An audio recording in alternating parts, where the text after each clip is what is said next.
Now, likewise, the OPAC with the AFP and PNP and the non-government organizations to ensure that we will have a very holistic approach. They are now focusing on peace building.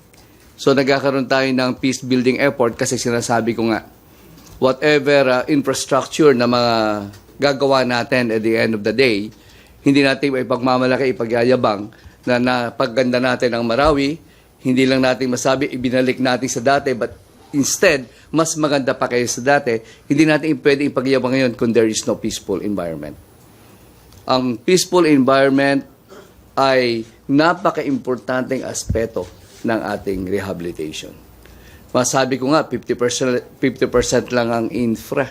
Another 50% is to have a peaceful environment. Para yung stigma ng Lanao del Sur, Marawi City, kaya walang pupuntang mga tourists, ay natatakot. Kailangan mawala po yun.